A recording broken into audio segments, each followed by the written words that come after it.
Hello, everyone. My name is Gitika Gorthy, and today we have a very special guest with us, Ms. Chelsea Partridge, who is a test engineer and a project manager on the Orion spacecraft at NASA.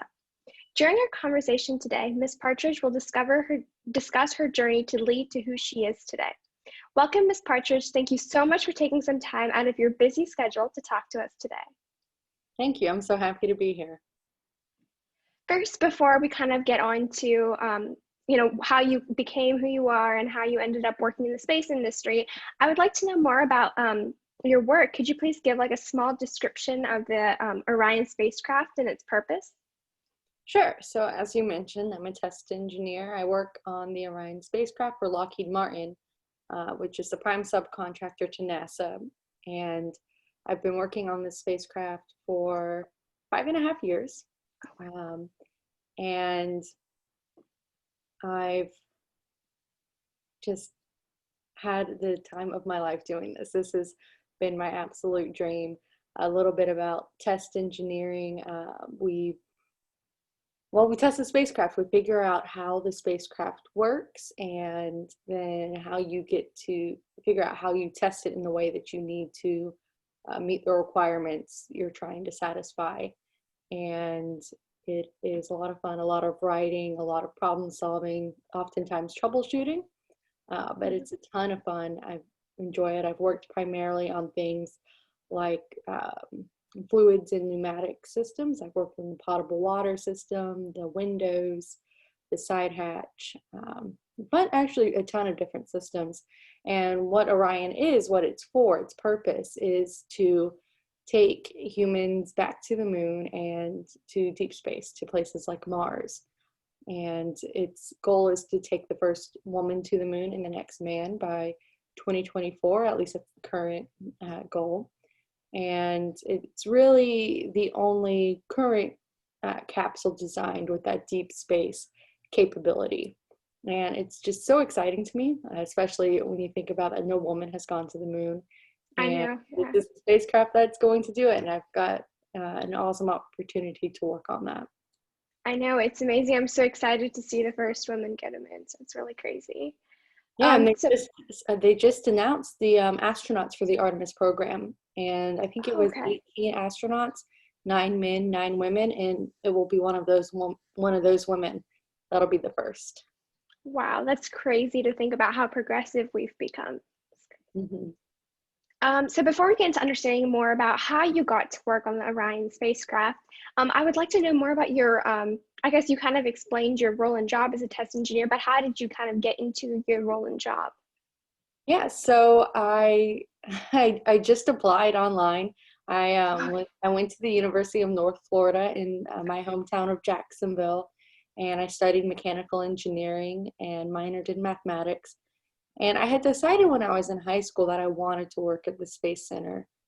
I was thinking NASA. I didn't even think about the subcontractor route at the time, but when it came to applying for jobs, I was just looking for just about anything related to space. But prior to that, I was doing everything I could to try to make myself marketable to the space industry. So I did internships, I did research projects, I proposed this project to do a zero gravity flight with NASA, got accepted to do that.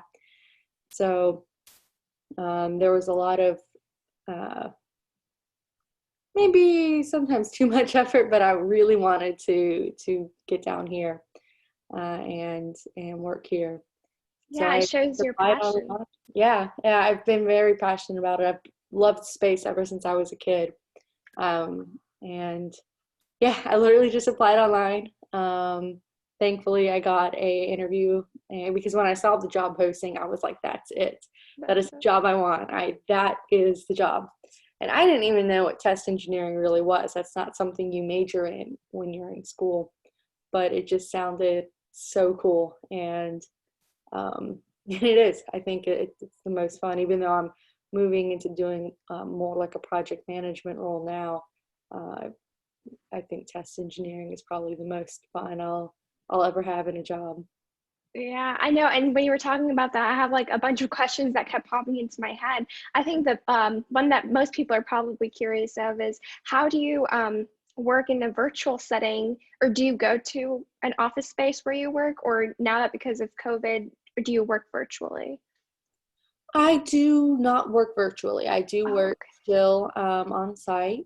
Every now and then I can work from home, but it's not for a long-term basis. I mean, when you're building a spacecraft and you have a launch schedule you have to meet, you still have to go to work, and you can't take the spacecraft home with you, obviously. yeah, So definitely. Yes, I was a little bit curious about that.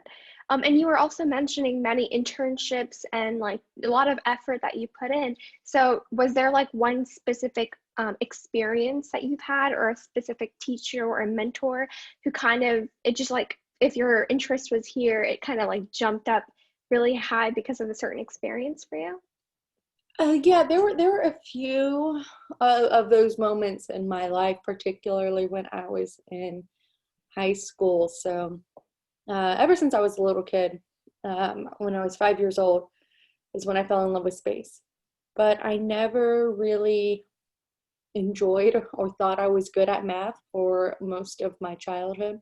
Not really until I got to high school did I start feeling more confident in my math abilities. And I had two teachers to thank for that.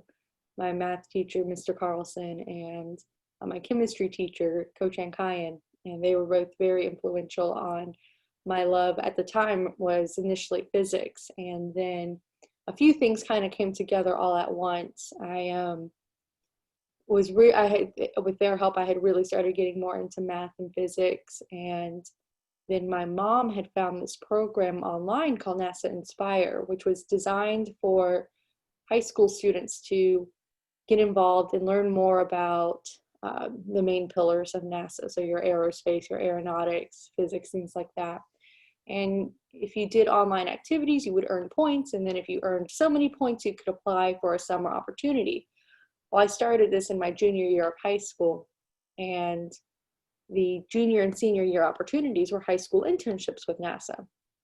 So I did that program and I applied, and I was one of 6 that were selected to be a high school intern through that program.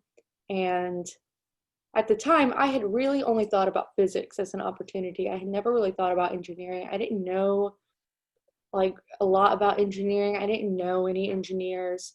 So when I was selected, I got picked to do a mechanical engineering internship at Kennedy Space Center's prototype development lab. I was convinced. I was like, oh gosh. And they talked about doing 3D modeling and stuff. I was like, I have no idea what I'm doing. They're going to kick me Yeah. out. Like, they're going to see I'm going to work there for like a couple days, and then they're going to be like, oh, this girl is useless. What happened instead was, on my very first day, I had a wonderful mentor. John Trotwine was his name. And that very first day of my internship, which was only like a half day, he was already teaching me how to do computer aided design and helped me start designing my first prototype. And then I got to, they printed it on a 3D printer, and then I got to see it. And that first day, I fell in love with mechanical engineering, and I decided that's what I was going to do. And I was going to work at the Space Center. So those few people and events really helped get me to the point where I decided that that was what I was going to do. And thankfully, I achieved that. That's amazing. Yeah, a few things. First, I actually also applied for an internship. So, I mean, hopefully I'll have an amazing experience as well.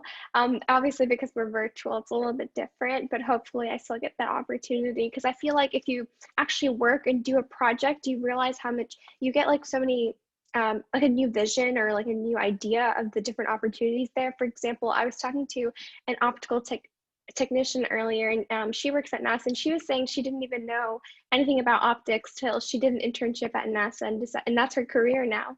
So it's crazy to think that like a certain thing can make such a big impact. And you're also talking about your teachers. I feel like exposure is key, and a lot of people feel like they're not good enough, or they don't know how to do something, so they can't work at NASA or even the space industry in general, because they don't think they're like Albert Einstein smart. So I think it's really important that you brought up a point that it's all about like just getting the exposure and awareness to learning new skills and keeping an open mind. And And yeah. yeah. Well, I'd like to add on to that. There is definitely that.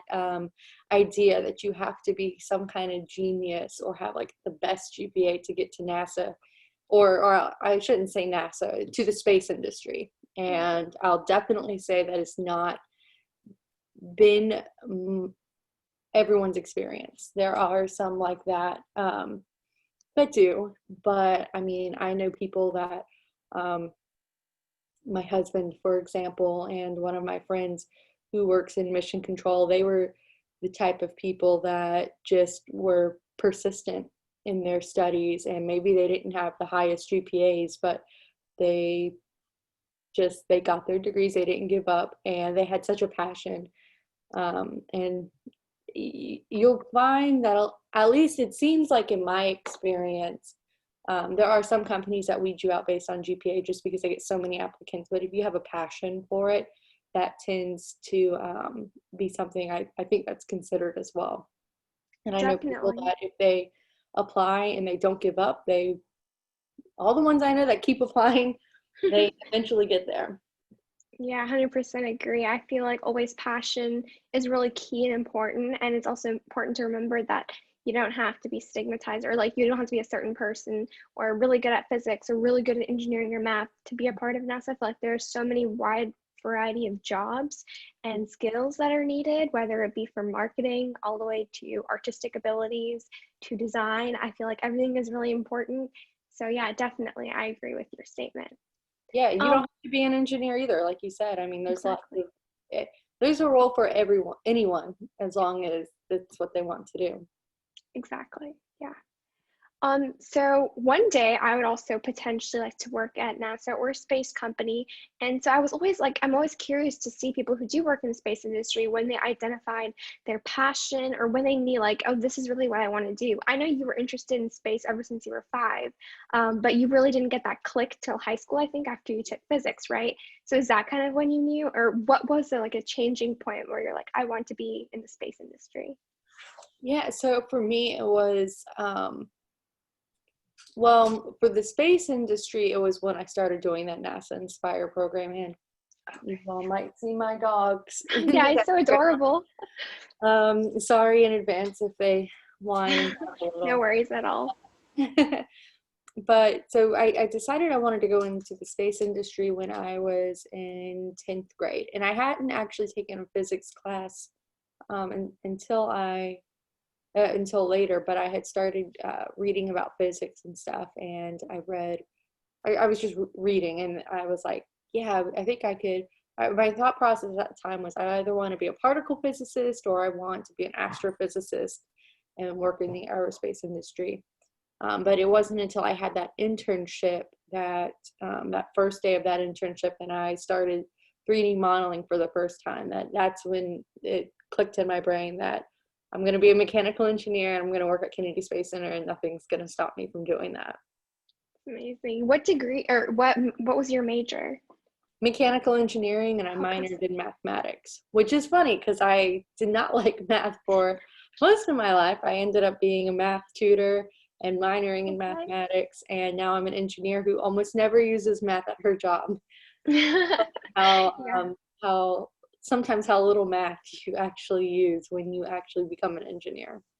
Wow, that's crazy. I would think if you're an engineer, like especially if you're working on an aircraft or a spacecraft, you're constantly using math. But yeah, for some, it depends on the job, I guess. Yeah, and there are some, and we do use math sometimes. It's Yeah. not nearly though as complicated of math as what I had to learn in school. Yeah, definitely. Never Yeah, calculus, I'll calculus. say that. It's never calculus I use. Okay, Algebra. that's cool to know. I use a lot of algebra primarily. Okay, algebra's way better than calculus. Another thing is, I know you said you really wanted to be after the internship, part of the Kennedy Center, and you wanted to work in the space industry. Did you have any of course, you probably had obstacles. Was there any like twists or turns in your journey that were like really prominent that made you kind of learn a lesson that you'd probably like to share with everyone? Yeah, I certainly did not have the easiest path. I was a first generation college student. I was the first in my family to go to college and get a degree. And Actually, as of today, I'm now the second person, there's now a second person in my family. So my sister graduated from college Yay. today. So there's two of us now. But that was definitely a challenge for me because I didn't have, like, my parents didn't know uh, how to help me with college applications and what I needed to look at. And certainly a challenge for me was the financial aspect. So when I had decided I wanted to become an engineer and I decided I wanted to work at Kennedy Space Center, a lot of the people I was working with went to the Florida Institute of Technology, which is here in Brevard County where the Kennedy Space Center is located, but it's a private university. And I had applied there. I had applied to Georgia Tech, and I got accepted to both, but financially I couldn't make either work.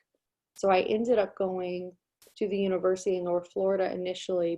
I had applied because I was pretty certain I could get a scholarship there because it was in my hometown, and I was able to get a full ride. Oh, that's And awesome. it was a really hard decision for me because I didn't know.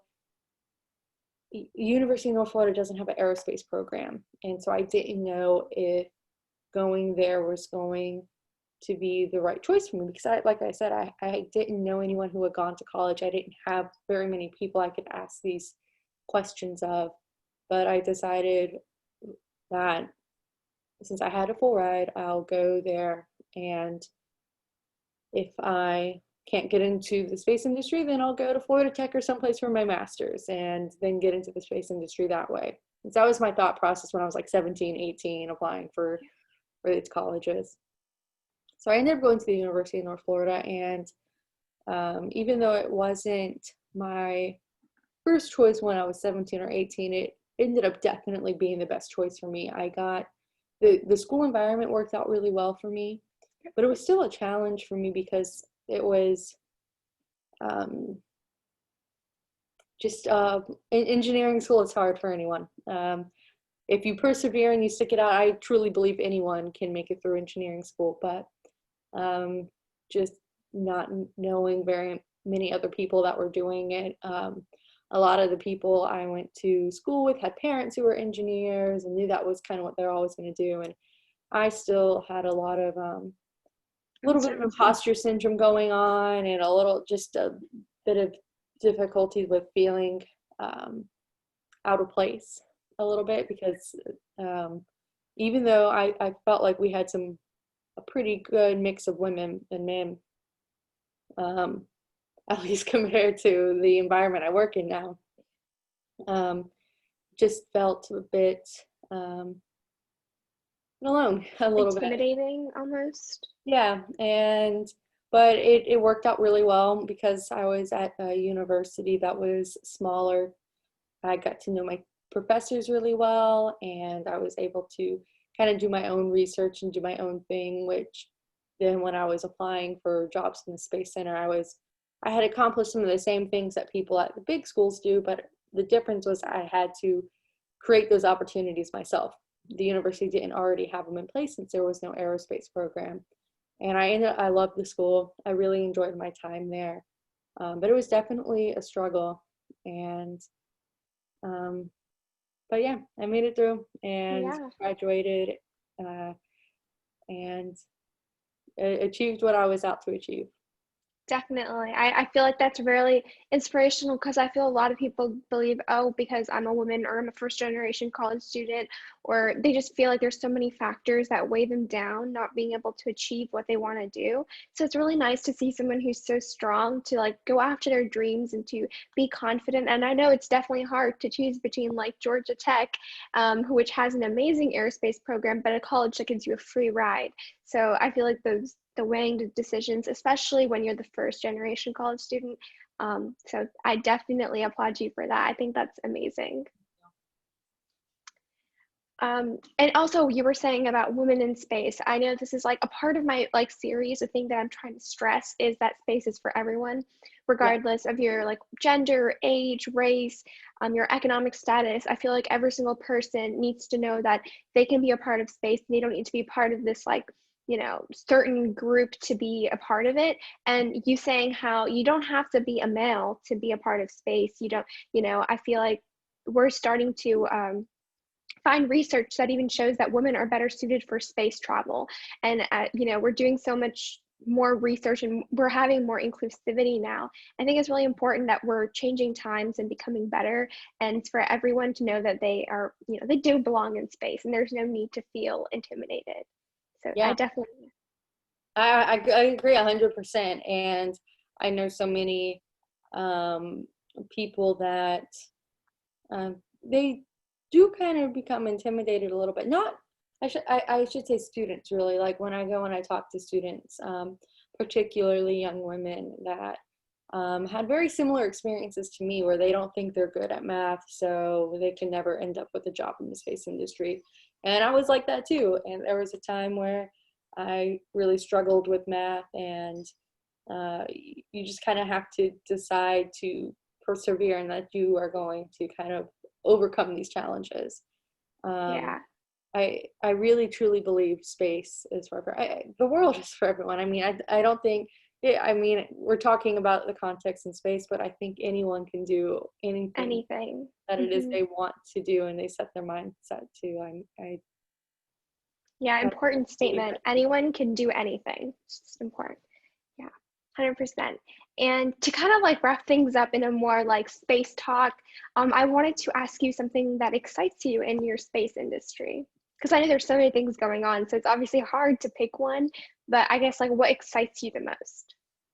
Oh, well, really for me, it's probably going to sound cliche, but putting the first woman on the moon, That's the second time I heard that. Yes, yeah, definitely. that is such an exciting thing to me, just in general, but Yeah. the fact that I get to work on it too is even more amazing. I mean, I think I don't remember how old I was. Maybe I was in late high school or the early times in my college like years, and I was very well read on space history and stuff. Even though I didn't think I could work in the space industry, I had been a space nerd since I was a little kid.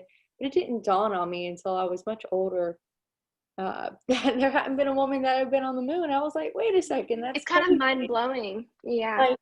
Like, I grow up in this time where women are told that you can do anything, but a woman had never been to the moon. And then I started looking more into the history of women in space and reading about the Mercury 13, which at the time of the Mercury 7, that were the first 7 astronauts selected to be astronauts. I can't remember now the doctor's name, Love something, but he decided on his own to test women for space flight, and he tested 13 women, called the Mercury 13, and found in some ways they were better suited than their male counterparts. Now, I don't know if that's because they were male, um, like military test pilot types. You have a very small statistic pool there. Um, but it really got me interested in seeing women go to the moon and just have that achievement, and then to get a job working on it is just, Amazing. You feel so good, right? yeah. And I sometimes, it's easy sometimes too when you're working, especially in those times where um, you're working a lot of hours and you're tired and maybe you're a little bit on the edge of burnout, but then I find these moments where I just kind of step back, and then I just, honestly, for me, I just look at spacecraft and it's just like, wow, the Yeah, it is. this is what I'm doing. This is my livelihood, and this is kind of a piece of history I can say I had a part of. So that's what excites me the most. Yeah, look, when you say it like that, like you're part of history, it really like almost like shivers me a little bit. I feel like it's so important that your job and a lot of other jobs out there show that like, you're actually making a difference. And it's important to remember that whenever you're doing anything. So yeah, that's definitely exciting. It is. Um, Yeah, it's very exciting to see such progressive movements going on. It's crazy. And so the last thing I wanted to ask you is what is your advice for every STEM or space-oriented student, or just any student in general out there, who just any advice you have for them from the journey you've been through to get to the point where you are today that's stuck with you, and you're always like, oh, I wish I knew this when I was like 10 years old or when I was 15. Oh man. The most simple terms is don't give up, because you will have things thrown your way. Life always has its way of doing the most unexpected thing at the worst possible time. But if you can persevere and don't give up, whether it's failing a class, like I failed, the only class I failed in college was fluids, and I ended up working as a fluids engineer. That's Um, crazy. and but I didn't let that deter me. I kept going, and others I know had the same thing. I know some of my friends took 6 years to get their engineering degrees, but they didn't give up. I had other friends that had to take a break from school to deal with personal issues, but they went back to it and didn't give up and kept striving. And that even if it's not a life event, sometimes it's the imposter syndrome, where you feel like someday somebody's going to figure out you're a fraud. You're just somehow by luck making it through. Well, it's not luck. You're actually doing it. You're doing the work. You're making those strides, and you just have to remind yourself. I mean, I still deal with that sometimes, where I get that little voice in the back of my head that's like, oh, your lucky streak will be up someday, but it's actually just the result of hard work. And as long as you just keep at it and just keep that in mind. For me, when I'd have those really down times, I would watch a rocket launch. I'd watch a stream or just find a YouTube video, and it would always give me like the perk I needed to keep going. And yeah, that's what it is. And the other thing, I guess, kind of twofold with that, is just to believe in yourself. Believe you can do it, because it was me changing my mindset that it wasn't that there was nothing wrong with me where I innately couldn't do math. I just didn't. I had built it in my own head that I wasn't good at it. And if you think you're not going to be good at it, you're not going to be good at it, because you're not going to give it your full self, your full potential. So, believe in yourself 100% and just don't give up. And I truly believe that you can achieve anything. Yeah, those are amazing words to kind of like wrap up this, amazing interview. I think I literally have a sign in my room that says, I believe in myself. It's just a self affirmation, because I feel like a lot of students, especially these days, they're like, oh, I'm not good at this, but I'm good at this, so I'm going to do this. I'm not going to even try doing something else. But I think it's important to remember that if you put your mind to it and you never give up and you always believe in yourself, I think those are like the things that you have to stick with, which I totally will follow. I try to follow always, but definitely after hearing that it actually has, those words actually make a huge difference to how the way you think is so important for every single person to know. And seeing a live example that it worked, I think everyone should try following it. So thank you so much for your time, Ms. Partridge. I really appreciate it. And hopefully we can, have another, interview or do another discussion soon. Yeah, I'd be happy to. Feel free to reach out anytime. Yeah, thank you so much. Bye. You're so welcome.